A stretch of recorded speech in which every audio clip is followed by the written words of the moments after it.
Hi, I'm Dr. Greg Stern, Stern Chiropractic, helping you and your kids maximize your health, performance, and quality of life naturally. Well, October is here, and boy, all this COVID stuff is just continuing and continuing. None of us ever really expected that. So today I want to talk about the new abnormal. What are we getting used to? What's happening to us? And how are we responding, right? Or reacting? I was on a Zoom meeting a week ago, and emailed a friend of mine just the other day and said, "Oh, I was really hoping you'd pop your face in just to say hello. Miss seeing you." And he replied, "Zoom faces aren't like in-person hugs. I see you."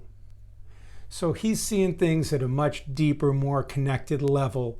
And boy, where have things gone, right? The masks, no hugs, no handshakes.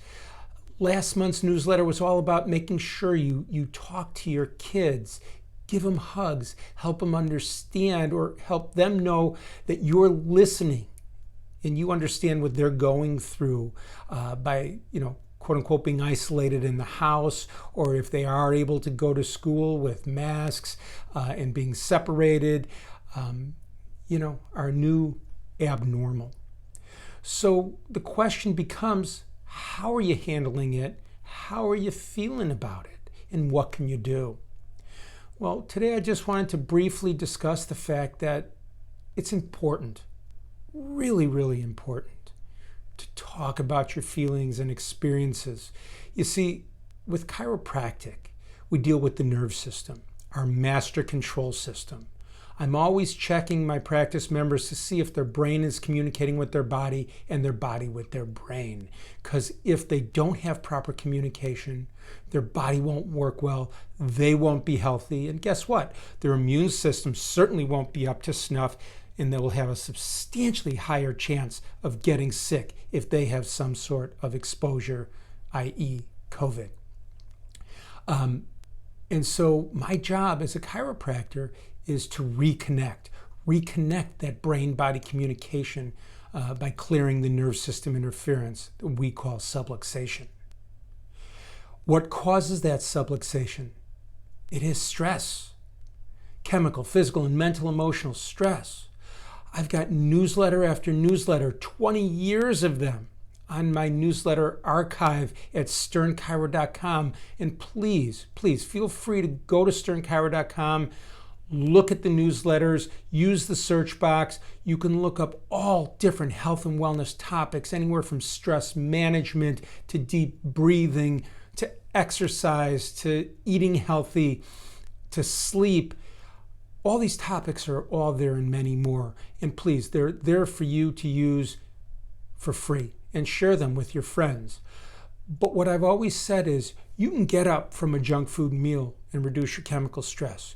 You can get up and move around and straighten up and reduce your physical stress, because that's primarily posture and lack of activity.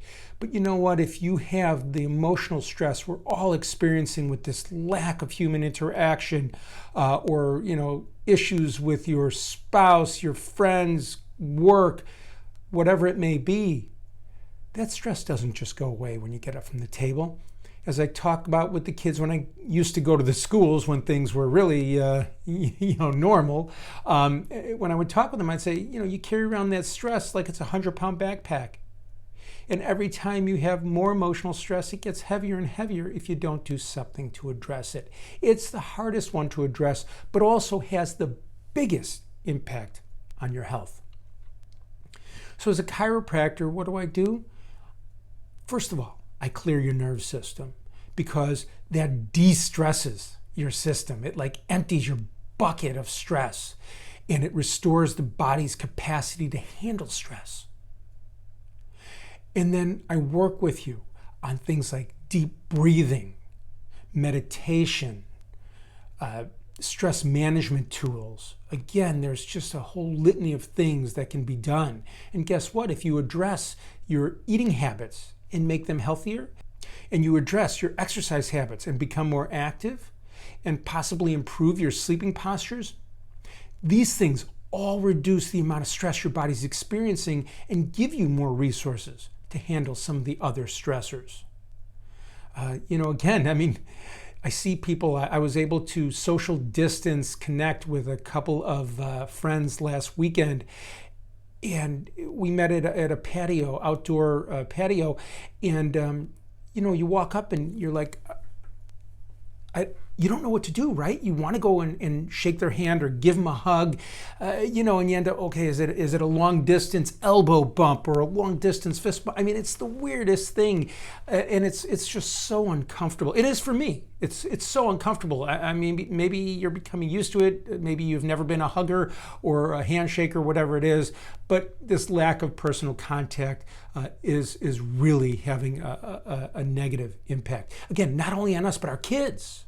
Make sure you're checking in with the kids. And by the way, I specialize in pediatric maternity and family wellness care, getting your kids' nerve systems checked so we make sure they're healthy, their brain's communicating with their body and their body with their brain, and their system is de-stressed is so very vital at this point in time as well. Well, again, I encourage you to go to the website, www.sternchiro.com.